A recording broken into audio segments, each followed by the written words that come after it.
Hello, everyone. Ambawashte Hafaday. Welcome to the Intergenerational Health and Healing webinar.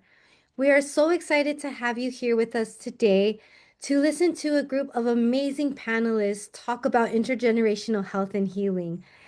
And so we just wanted to start diving in because we have some great speakers and they'll officially introduce themselves. But first, we wanted to start it. We are with the American Indian Cancer Foundation. We are a project funded under the Robert Wood Johnson Foundation on creating connections, and our whole mission and vision is honoring traditional medicines and continuing our life ways.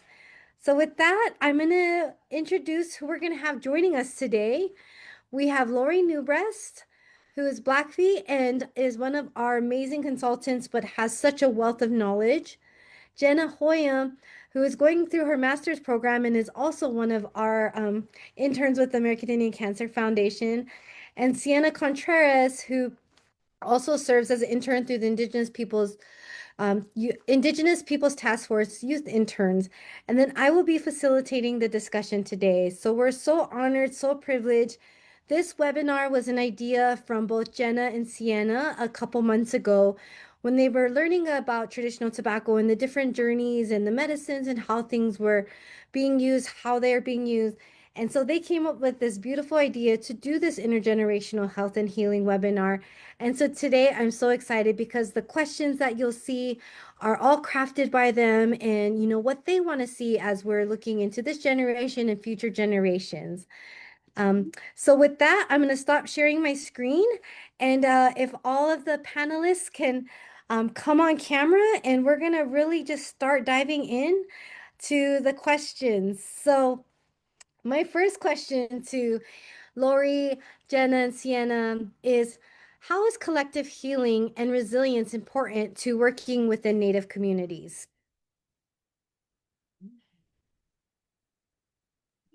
Yeah, I think it's so important, especially the resiliency part of it, just to work together as a community, especially the healing aspect, the resiliency aspect, those kind of go hand in hand. Um, and I just really think that working together again, communicating with each other, especially just with the name of this webinar, Intergenerational Health and Healing, I feel like that's a huge part of listening to each generation and respecting what they have to say and how can you be resilient together. I feel like is super important as well.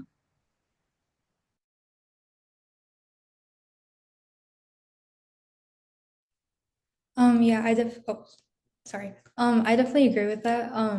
I do think that collective healing is really important because, I mean, a lot of Native communities like experience and struggle with historical and intergenerational trauma that stems from mass group trauma events as a result of colonization. And this trauma is something that like manifests in very apparent health disparities in our Native communities. And I think it's really important because, these health disparities, such as like the high rates of lung cancer in these communities, aren't just like a biological issue. It's something that's, again, as a result of this generational trauma, historical trauma.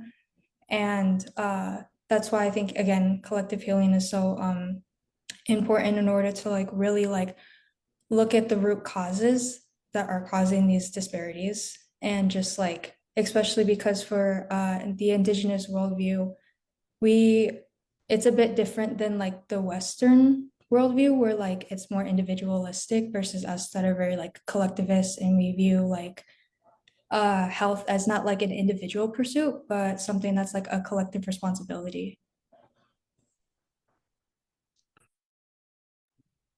Okay, Nataniko Aste Nikki Ki Amspakwikaniaki. Good afternoon now or morning if you're still in on the coast. My name is Lori Newbreast.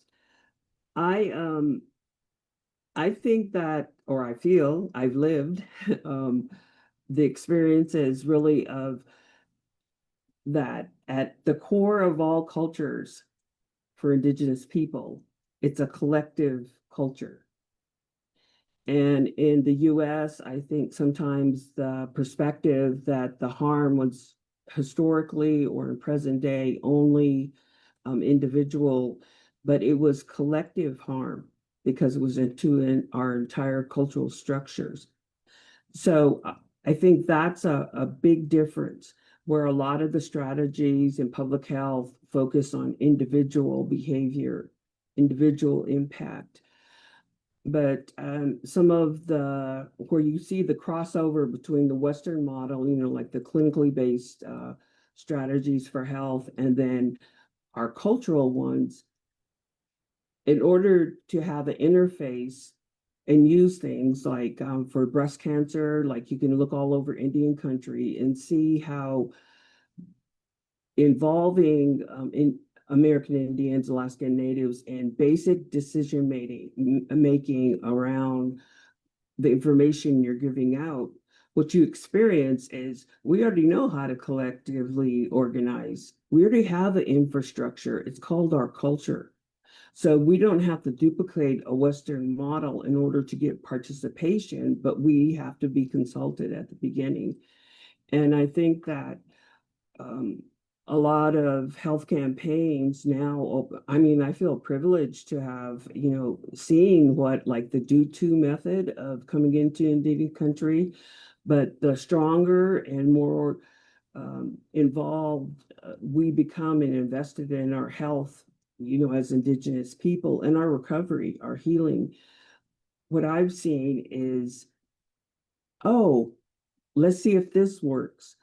And where communities have organized and they begin to impact some of the health disparities because they have a culturally based approach.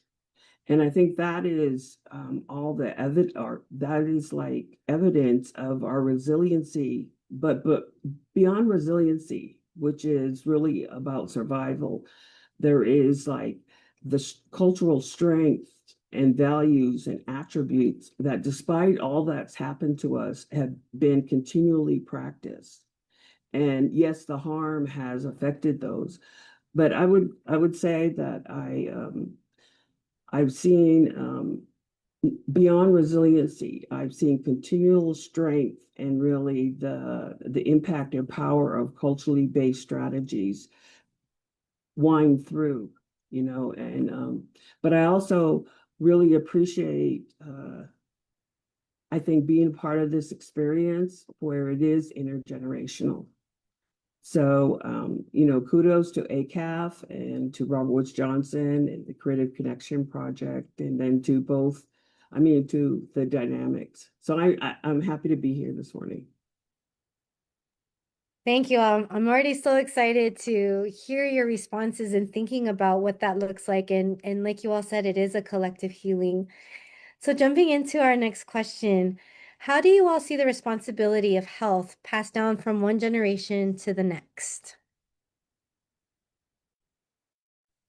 Yeah, I think just the idea of passing down health from one generation to another, that's been going on for so many years, generation after generation. Um, but how do we teach it now to this new generation? And how do we teach them to continue to pass it down? Um, and I feel like that's getting down to their level, having a conversation with them. What do you want to learn from this culture? What do you want to pass down? And how can it help connect you better to the culture of healing and health in general? What does that look like to you? What does that look like to your brothers and sisters? What does that look like as a community? Um, and just really sitting down and talking to them about that and figuring out how do we make that accessible and how do we reach so many people, younger generation, older generation, how do we connect them all to share all this health practices and culture?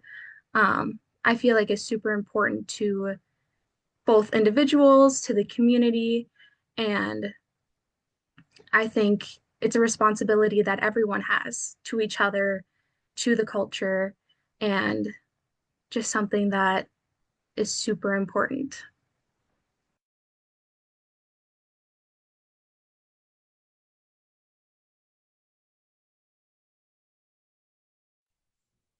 Yeah, I definitely agree. That connectedness among like our people definitely plays like a central role in everyone's lives. Like as I said before, again, it's like we kind of view health as like something that's a collective responsibility rather than just like an individual pursuit. A collective responsibility to our family, to our communities, to our ancestors, and then also to our future descendants. I think that, yeah, as you said, really like getting down and like talking to them and like seeing like what they would want, what makes them comfortable, teaching that their body like is a gift that was a gift from creator, and it's something that should be treated with as a gift and treated with respect, and then also teaching the importance of like for gratitude, forgiveness, and connection to something that's larger than oneself, to a community that's larger than oneself, and also like encouraging participation in ceremonies and like honoring traditions as like cultural continuity in itself is really like a health prevention for the future generations.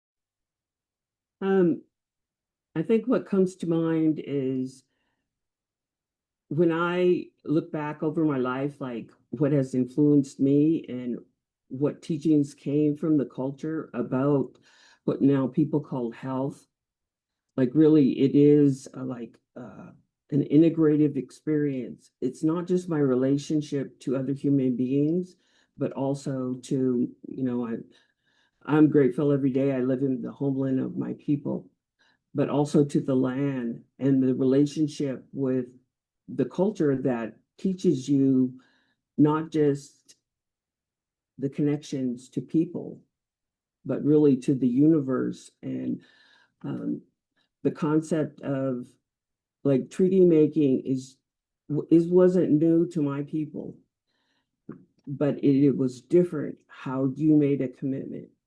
And I think the word responsibility sometimes it involves the action of commitment. And so for me, I can remember when I was a little girl, I think I was in first grade, and my Aunt Julia was 106. And then when I learned about my grandmother's, on my father's side, like their what they did, how old they were, and they were still doing this. It involved like that integrative, what people call integrative health, or a matrix of well-being. I mean, there's all kinds of terms now. But I was given through story how like my 91-year-old great great grandmother could still take care of herself. And which meant hauling water, chopping wood, cooking for herself, doing the cultural practices. And so there was always a dedication, like a message that came down through, like learning about the past, like historic, fantastic runners, people, the women that could put up lodges by themselves, that they were part of the buffalo harvesting because nobody laid around. Everybody had physical integration and everybody moved together. And we have this concept in my culture called, in English, like one mind. Everybody moved with one mind, like an integrated purpose. And like, so there were stories that I grew up with, but also people I seen, people in their 70s riding horseback.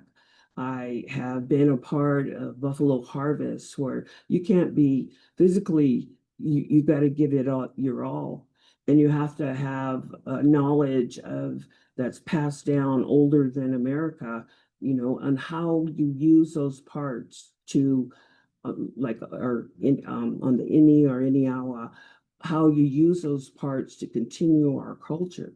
So that's an overall, like, how do you take care of your spirit? That's a part of health. but that's not a dialogue that's in the Western culture. But for us, or for me, for my people, that is like an integrative process that we're constantly engaged in. When you go berry picking, when certain berries now, other people are saying, oh, well, they're cancer prevention. Well, that is our indigenous knowledge. And so you learn how to have relationships, not just spiritual connections, physical, emotional or mental. It's an integrative, because you also learn codes of behavior, or now people are calling emotional regulation. Like, if you just listen to the traditional stories about the teachings of the Wolf Road or the Milky Way, and how those structures were gifted to us, or the social, cultural, and physical structures of like the buffalo, their teachings that we have integrated into like our intelligence network of health. But at the core of it, it's doing it, it's experiential, and it's keeping up your physicality. I'm not saying, you have to be gym physical, because sometimes that doesn't mean you're ending life physical. And I think there's some great examples for people that want to learn about modern day physicality, teamwork, and see like our integration, like Indian Relay. You can Google that, watch some YouTubes.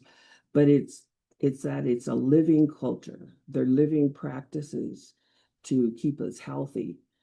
And this summer, like when we're out berry picking, that's one of our original cultural agreements with the bush, that is part of our ceremonies, our way of life, keep us keeping on in our culture. But you learn that connection and that commitment and responsibility, where you offer the first berry back to the earth, and then you pick.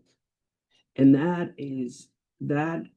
is older than anything that I've lived. So that is teachings that have come down, how in the culture you dedicate to giving it your all. We have a saying, "Igakimat," try your hardest, and "Mochake," never give up. So there are those values and principles that come through actions of what people under that kind of concept of health, because it's a circular concept where it's everything and everyone and every being and everything in the universe. So it's also about feeding your, like your intellect, about who you are, who do you belong to, where are your people, where is your grounding on the earth. And that also, a sense of belonging and a collective connection with people, that's health. Community is health.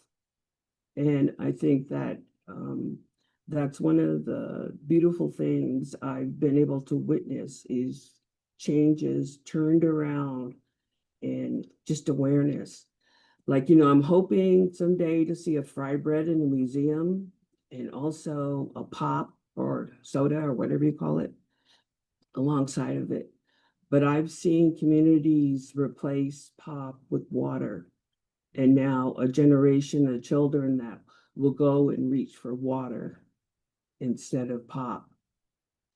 And so I've seen that, and it's about that collective, in a using kindness, support, but also boundaries. Teaching people about, it's okay to say no, thank you, or are you using choice? Are you using your free will to choose, options and stuff? But anyway, there's a lot of things that come to mind but that's what sticks out is, right now in my tribe or in the Confederacy, we have people over 100 years old. And my mom is going to be 87 next month. She still drives, she thrives. And so that is, you don't get to those ages and still be able-bodied without practicing, like living. And, I there's all kinds of ways to say it, but I seen this slogan for another community called "Lived experience is a credential," and to look at the expertise in a culture that is like, I mean, those are where the solutions come from to maintain a culture. Doesn't mean you don't integrate new ideas and practices, but to recognize that there is knowledge already pre-existing in a culture, I think is an important part in any type of like health promotion planning. Thank you. So beautiful. I mean, what a gift. We just received a teaching, about the berry and thinking about how everybody is interconnected in this work. And it's so beautiful. So thank you for that. We're going to dive into our next question. Really, when we were thinking about this webinar and thinking about, healing and hope and knowing there's always things happening in the world, how do we just like continue to be grounded and be centered and thinking about, the upcoming generations? So, to all of you, what gives you hope when you think about the younger generation's ability to pass down health and healing? Like you guys were talking about, we acknowledge and understand that there's been a lot of good or not so good, but how do we pass down? Like Lori was just saying too, those teachings have been around since time immemorial. What do you guys think? How do you all feel about that? I think, as Lori said, just the importance of including the younger generation, especially just in everyday practices, everyday cultural activities. Um, I mean, that does keep you active for so many years and keeps you healthy, whether that's, being involved in cultural activities, whether that's, your own personal health, whatever you may think that is. Um, I just think that really continues to pass all that culture and health practices down each generation and throughout the rest of their lives. If they grow up, if they learn um, through their family, through their community, what does health look like to them? What sort of practices um, and activities do they do for themselves, for the community, for the earth? Um, that alone is health. And I think just keeping them involved, including them, showing them, and making a lifestyle out of it. That's a lifestyle. Um, and it's so great to see that continue to pass down and for so many more years to come. I think it's great and it's a really important aspect to just continue to keep them involved and do these activities together and explain what they're meant for. And I just think the younger generation um, is open to that. People are looking to see, like, what did you guys do, 500 years ago before America? What did we do and how did we stay healthy? How did we, you know, connect to the earth? People want to know what that means and how that connects to their culture. And I think that's really important to share it with them. Yeah, I definitely think it's important to involve the youth. When I did my training for IPTF, or the Indigenous Peoples Task Force, one of the things that we focused on in the remaining last few days is that we kind of like came up with a theme, and then kind of some like activities like revolving around that theme. We like split off into different groups, and basically we had to come up with a theme that we wanted to like kind of involve like this group of youth with. I think there were like middle schoolers, and then there's a few different groups in my training group that like did that like taught the kids how to make tobacco ties, and then there's also another group that like kind of talked about the medicine wheel and like did an activity with that where it was kind of a holistic thing where like they split off like into the spiritual, mental, physical, and emotional approaches. And I think that was really cool to see. In my group, we kind of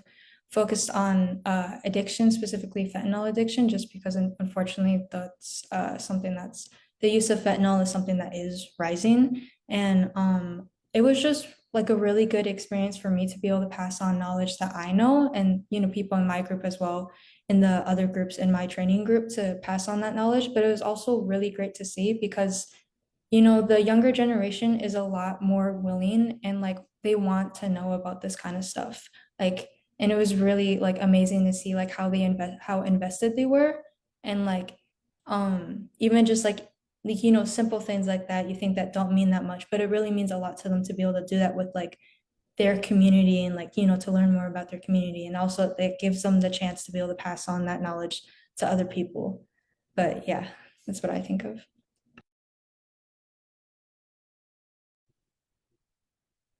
I think, all right, no, I feel in my life,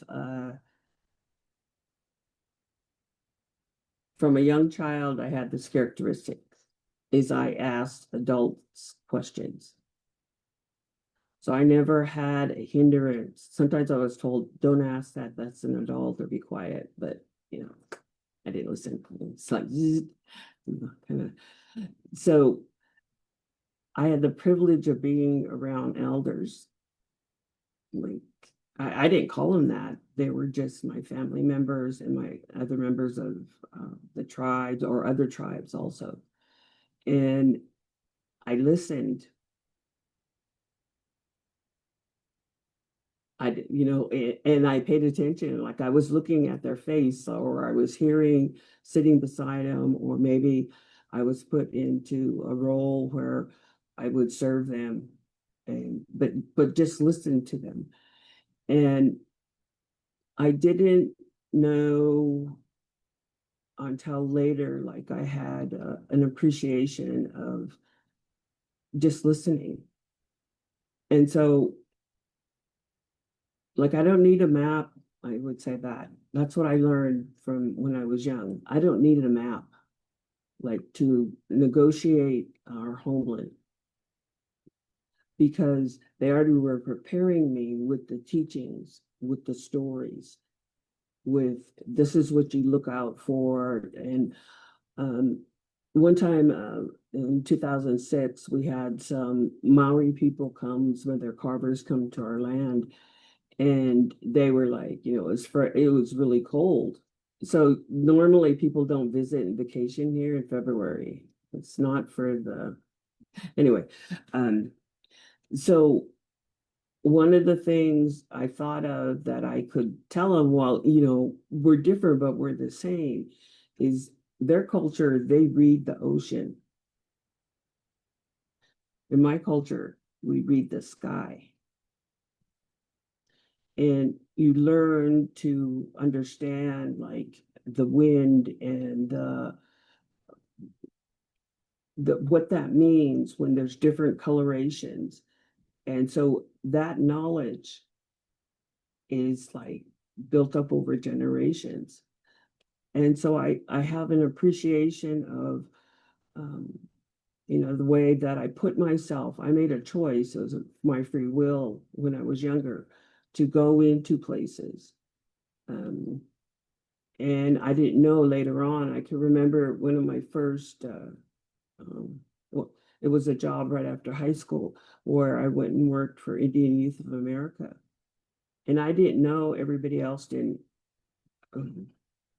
had the experience of putting up a lodge and taking it down and packing it. So that was a great job. I thought, oh, my jobs are going to be this fun. Let's just teach people, make teepees, make fire, how to do offerings, how to prepare for celebrations. And so I have an appreciation of my experience, memories of when I was growing up. And in some ways, I feel like part of my commitment to our way of life and our teachings for my people is that as you're moving around the circle, that's where you teach all the time. Even children teach. They'll teach what they don't want. They'll teach what they're interested in. And each person in the circle has a contribution to the collective knowledge. So it isn't just being young chronologically, it's also appreciating whoever is put in front of you. And then I just want to be really obvious today, we are having an appreciation of, or I am, of all of you, of the younger generation. I mean, I have, by actions, that's how you create hope.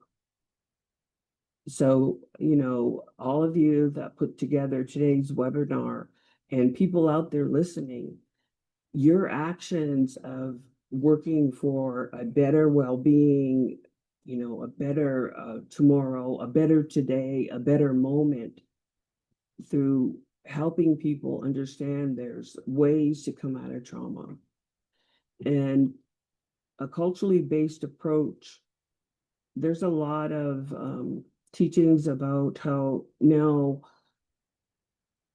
like if you teach song, you teach drumming, you teach moccasin making, you teach painting, you teach jingle dress dancing, you teach any of the dances of a culture, you're getting this holistic experience of creating intelligence so the generations can move forward. And so that there will be people in the future singing the same songs.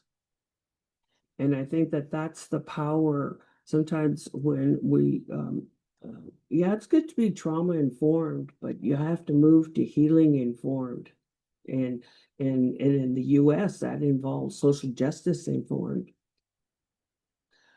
which isn't an individual process. And so when I was young, I can remember too, where my family lived for a while, there were like riots and stuff. And I can remember being out at recess and there was tear gas. Well, I don't want tear gas in my homeland. So I'm going to look for something else. And when I was younger, and what that led me to was to understand our way to social rebalance, the Gaksaman, and the process that we kept peace and how we work towards reconciliation and reintegration without jails or prisons or without heavy authority on making social change. And then also, I think when I was young, but a lot of my role, I can't even put it, I know it's over 30 years where in our ceremonial life, I had a very specific role that had to do with my young, physically strong self, but also with my ability to remember without anything else. Like no, just remember with my mind. And I made a decision when I was really young to put away things that could mess with your mind. And that is one of our core teachings. But every young person has to decide, it doesn't matter your age, you decide those things. And that was key for me to, and a lot of times people would ask me that weren't native, how do you remember all that stuff? And I was thinking, well, what do you remember? But that's also kind of like a question that would come out of my youth. But I can remember also me and my brother would play, our playtime involved strength. Well, I guess what you call like, not CrossFit. We could, when we were little, we could take some of the CrossFitters now, because we jumped on trains. Don't do that, children. But also it was revolved around being physically fit and active. And so like, but for the current younger generation, just those words I just heard, like that gives me hope. So we give each other hope and encouragement. And I see really a real strength and value in imagining, doing the work, committing, and then here we are, poof, today, this webinar. So I just have a lot of gratitude at this moment for what was created by the youngers. So keep creating and keep being you, because the circle needs you. It needs that innovation, that spark, and that zest to take a healthy risk. So. Oh, just giving me chills when you're speaking because that is something, Jenna and Sienna, as they were planning this webinar, Jenna really leading with the questions and how those would look, and Sienna providing the input. Even the flyer that you all responded to join the Zoom today, Sienna created that with the concept of like, we are the roots, right? We are also talking about tobacco. And so we are all here because of tobacco and because you guys want to hear more of these solutions because of health and healing and hope. So, like Lori always says, like you were meant to be here, you belong here. And then again, this moment, whether you're here in the Zoom land or I see a lot of y'all are also on the Facebook land, you guys are here for that reason. So, just really appreciate it and could not echo that anymore of the amazingness and the magic that came together when you talk about healing informed work, when you talk about, the potential and the magic that can happen. Uh, Going into our next question, you guys, I really feel like you've touched on this. How can cultural identity and community connectedness help younger people to stay strong in the face of all the modern health challenges? Everything that you guys have been talking about, we know social media, people have a love-hate relationship, but there's a lot of different challenges that young people are facing in this day and age. I know within the commercial tobacco control, there's also, right, the vaping and like Sienna was saying, you're talking about like the fentanyl. And then I just seen even in the chat, right, it's like our young people are wanting to have these types of conversations. So what would just be your guys' thoughts and input on that? Yeah, I think especially as Sienna said too, with the fentanyl and commercial tobacco specifically, really being prominent in a lot of younger people's communities and their friend groups even. I know a lot of people who have seen, I mean, commercial tobacco being used at 14 or something like that. And it's like, well, how did you get that? Why is that normal in a sense in that community and in that friend group? Um, and I think, you know, looking back into your culture of, well, we don't use commercial tobacco. We use traditional tobacco, two separate things. Um, and it's just really important to teach that at a younger age, listen to younger generations who are seeing it in their friend groups, who are seeing it in school, outside around just their community, their neighborhood. How do we teach, instead of using commercial tobacco, here are the traditional ways to use it and why that's so important to your identity, to your culture. Um, and then how that really does connect the community. Um, and that really spreads through everybody, through teaching each other, even just friend teaching friend, an elder teaching someone younger, even someone younger, like Lori said, teaching someone older. I think that's super important. That teaching does go all the way around. And I feel like younger people are ready to listen, are ready to learn, especially with so many health challenges right now, especially tobacco. Like I said, that's a huge part of what we're all here for. Um, I mean, that is a significant issue in communities and something that, needs to be brought to awareness, the traditional importance of it rather than the the commercial aspect of it. Um, and I think connecting younger people to their culture, what that's supposed to be used for, um, is super important to continue promoting health in communities and just connects everybody together and is super important. Yeah, I definitely think that I can agree with that where like I was even in high school last year and it was so common for me to like walk by the bathroom and it would just like reek of like cart cart use, like people either using like vape carts or using like weed carts, and it was just like such a common thing. Like I wouldn't even like really bat an eye if I walked into the bathroom and saw someone, like a few girls like vaping in the corner, like not even in the stall but like out in the corner in the bathroom. Like that's just like such a common thing that you don't even like really think that much like about it, but it's definitely like those like things can influence like the youth a lot. And even for my little sister who she started in high school now, but she was in middle school the last 3 years, and she even talked about how she saw people in the bathroom vaping, and I was like, that's crazy that there's like people who are like 12, 13, 14, like. But yeah, that's also why like community connectiveness is like such an important protective factor for our youth, where like I think especially like during the adolescent years, you there's like I think adolescence during the adolescent years, it's kind of normal for like youth to like really feel struggling with like their identity. And I'm so sorry, that's my cat. Wait, I'll be right back. I just wanted to add to kind of what Sienna was saying about even in like middle school. I was actually just talking about this with my family a couple nights ago.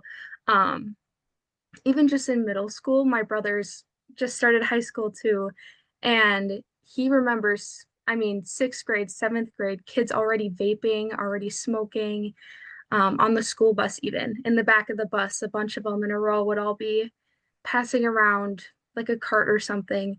And just how that is normalized almost in schools, in these friend groups. And it does have a huge influence on youth, especially in that middle school, even early high school age. You do kind of struggle with your identity. It's a tough time at that age, trying to figure out who you are, who your friends are, and who you want to be. Um, and so I think really having strong cultural practices in adolescent life is super important to keep them grounded, even when there's a lot of um, smoking, a lot of other drugs and stuff like that happening in their community, in their schools. Keeping them grounded in their cultural values is super important just to make sure that, they're protecting themselves, their bodies, and promoting that within their friend group, sharing like their cultural values and how that'll keep them all grounded and safe from commercial use and the health implications that come with that. So I really think Sienna touched on a really good part. Oh yeah, sorry about that. But yeah, I also think it's really important because not everybody has access to like resources that like can educate them. Not everybody can do that. So that's why it's also really important, especially when a lot of youth unfortunately are exposed to a lot of like commercial tobacco use that's like in a harmful way, and then also like other types of addiction such as like alcohol addiction or like other types of drug addiction. So that's why I think that that's really super important to like focus on and emphasize, and also just making sure that connecting the youth to their culture, and then also helping them develop like a strong positive sense of self and identity, and also just like making better health choices short term and long term.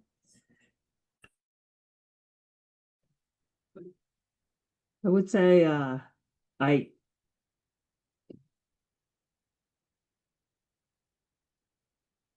I've seen people I love have addictions throughout my life.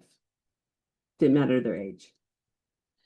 And I also know that good people are addicted, or good people experiment with mood altering substances, whether they're legal or illegal, right?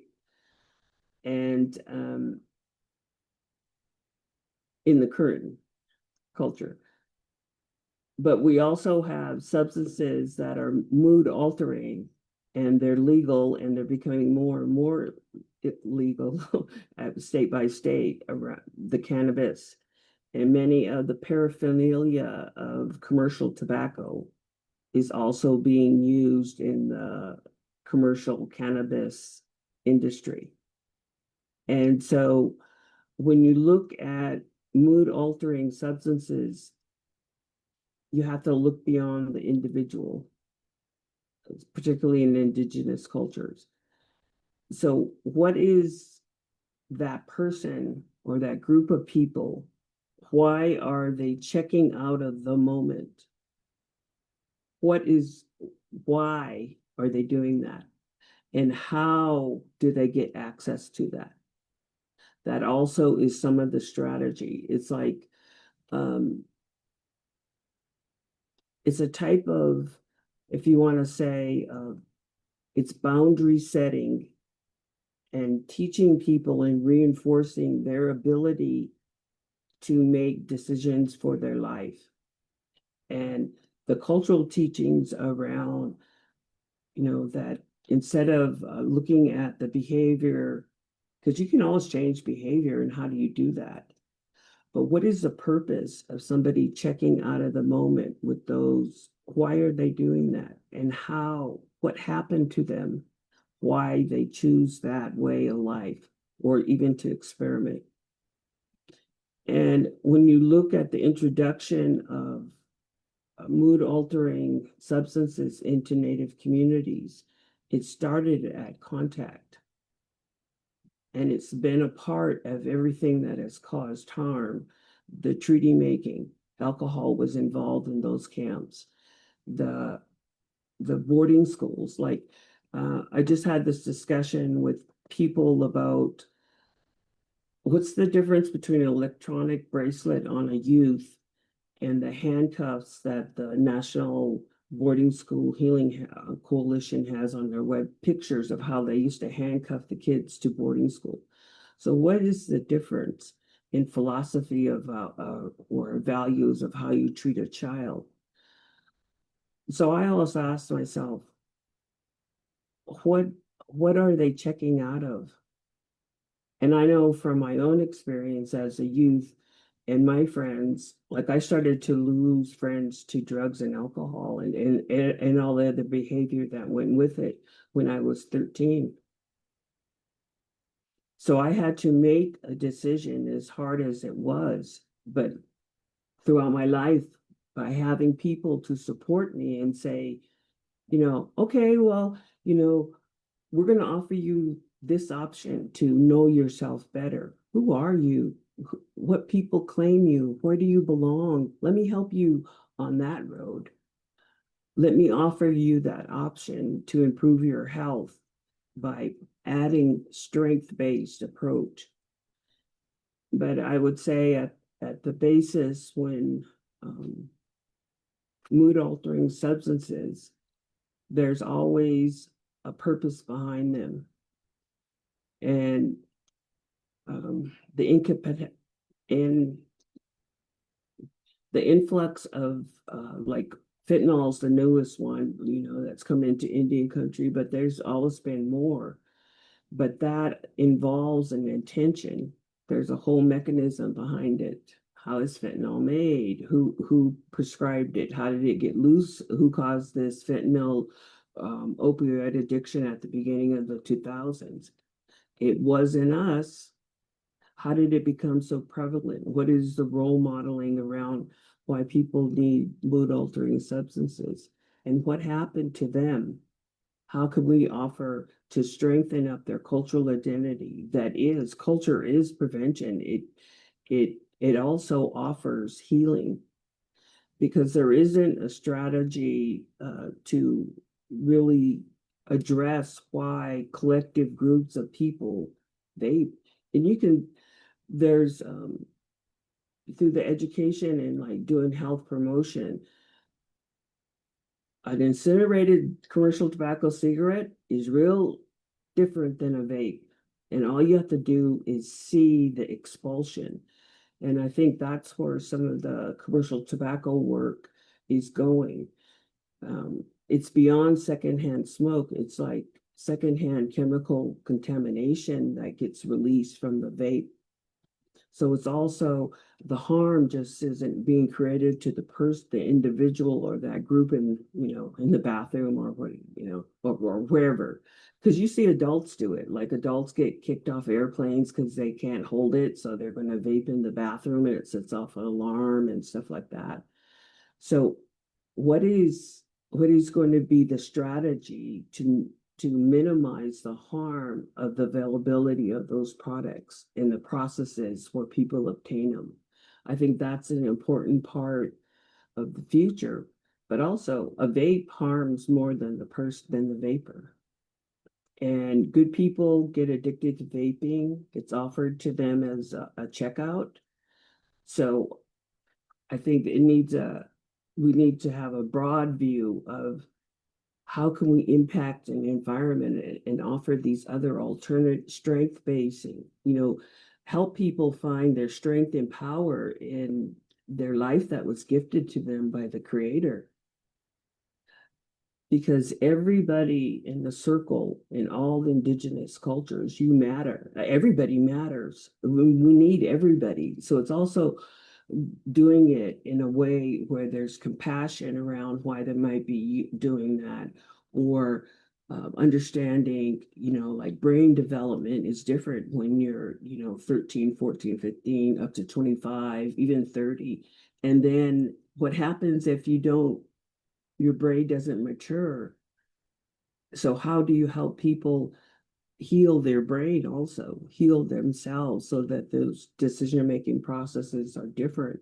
And it's the same with commercial tobacco. It has a function in communities that have been targeted by trauma and harm. It has a function, but it also has a function that there's a mechanism that keeps it going, the industry and the environment that it's allowed.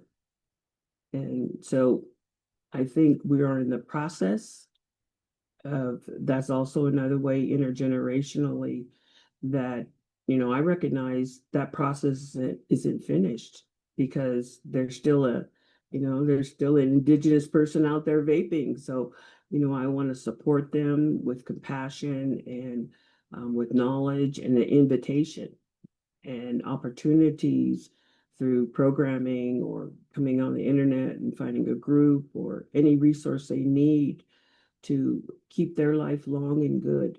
That's where the energy, but we have to recognize there's another part of regulation and boundary setting around access to the product.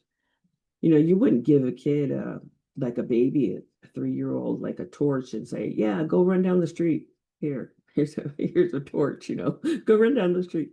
It's the same thing, is we want to keep harmful products away from our people. So that's my short answer. Thanks. I love it. I love it. I know we have about 8 minutes left, and I really want to encourage the people who are also logged in, if you all have any questions or really what intergenerational health and healing mean to you all, because I think, we are part of this virtual circle space. If we were together, we would, definitely want to be having all of us engage in conversation. So if you have any thoughts, just please share them in there. I'm going to ask our panelists just one like last kind of closing thought and message, and then we'll just kind of end with just some updates. And then, in true ACAF fashion, we love to have door prizes. So people who have been in this webinar, I've been writing your names down, and so we'll do a spin-off here at the end to draw for door prizes. But, Lori, Jenna, and Sienna, thinking about everything that you've shared and all of the wisdom and knowledge that you all brought. What is one thing that, from based on the teachings and the intergenerational indigenous values that you have all shared today, what can health professionals learn from indigenous healing practices? We understand that for many of our communities, we walk in both worlds, right? We bring our traditional, our Western, the day to day, like we need all parts of us in how we walk in this world. But really, what can health professionals learn from everything that you guys have been sharing to just ensure, right, that we're all thriving? Like at the end of the day, we want to be good relatives and we want us to all be thriving. Absolutely. You make a really great point that we all want to be healthy and we all want to be our best selves that we can.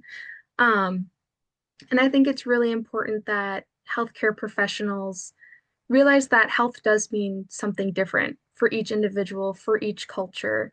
And just being mindful of that and empathetic towards that, just because they may believe only in Western medicine that it's the only way. I think integrating indigenous practices and culture into Western medicine is really important, and how can they coexist? Um, I know that California expanded their Medi-Cal to actually include traditional native healing practices, which was super awesome. I was doing a little bit of research. So, I mean, if you have Indian Health Service facilities around in California, you're able to be covered with traditional native healing practices, which I think is kind of an example of how these healthcare professionals are listening, and they're starting to integrate different sorts of health options. You know, there's not just one answer for everybody. Everybody needs different healthcare options, and I think it's really important that it is integrated together. There's not just one answer, like I already said. And just to listen to the younger generation, every generation, listen to what they have to say, respect that, and work with them the best that they can. Yeah, I think like the Western medical model isn't like bad on its own. I mean, it's not bad in itself, but it's just like when you're solely like using that, it's very limiting because I mean, assessment, like if you like, give uh an adolescent like an assessment that, is beneficial. However, it can just feel very like cold and dismissive, being like, oh, rank, 1 out of 10, like where do you fit on this? And then not really, it's kind of isn't that effective when you take no further action on that versus like taking like further approach and like maybe like having a conversation with them, actually saying like, uh what is like, how are you feeling? Like what is like going on in your life that's affecting you? Like how can we help you? Like asking them upfront, like how can we help you rather than just like making it kind of, again, very cold with just like, a doctor kind of client dynamic. And then also just, a holistic approach with like balancing that mental, physical, trying to balance that mental, physical, emotional, and spiritual approaches. And then also, you know, uh, just kind of straying away from the very individualistic worldview and just like focusing on like individual treatment and, broadening to like a more, again, collectivist where you're involving everybody, instead of just saying like, oh, you should stop smoking, maybe like it's not as good of a motivator, being like, you should like quit. So, quit like helps your family and it helps your community. Like that kind of is more of a, culture can be a very powerful motivator.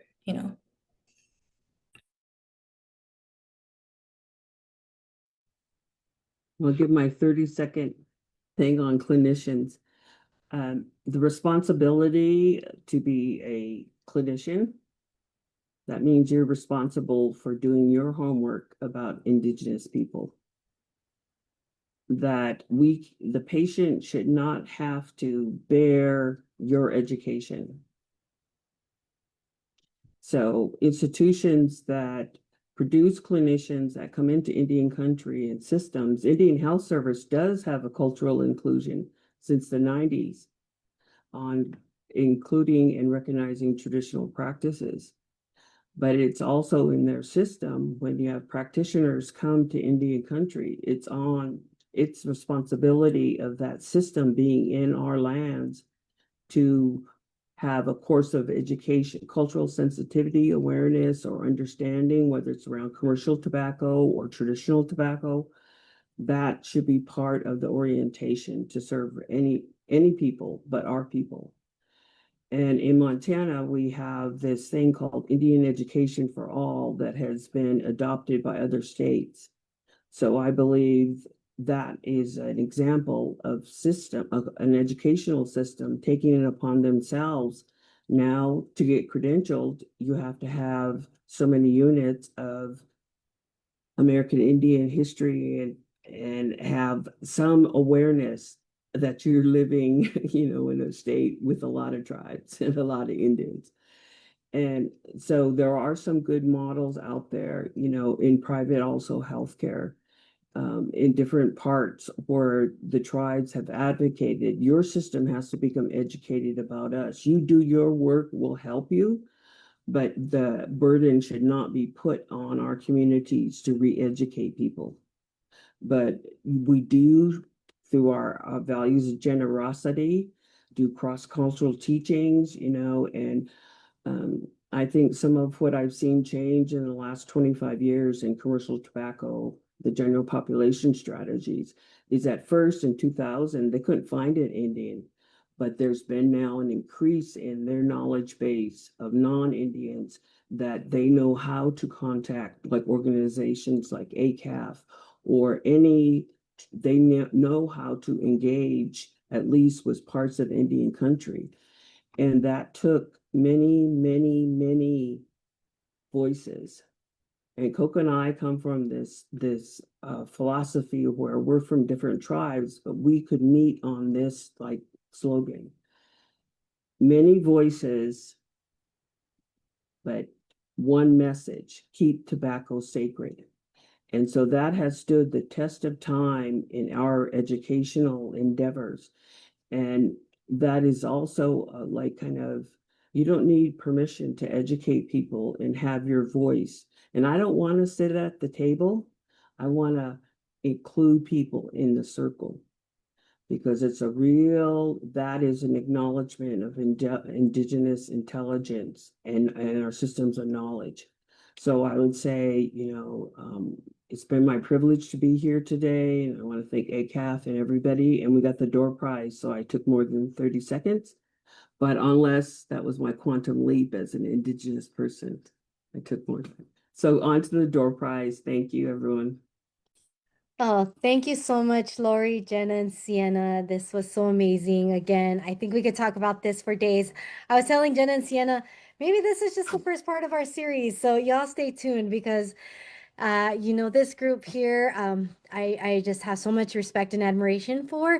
Lori and I have been doing this work for over 20 years together. And, like she said, it was the same message. And I'm excited to see what Jenna and Sienna continue to do. So we appreciate you all spending time with us. You guys could be anywhere, but you guys are here with us and talking about this important message. So thank you all.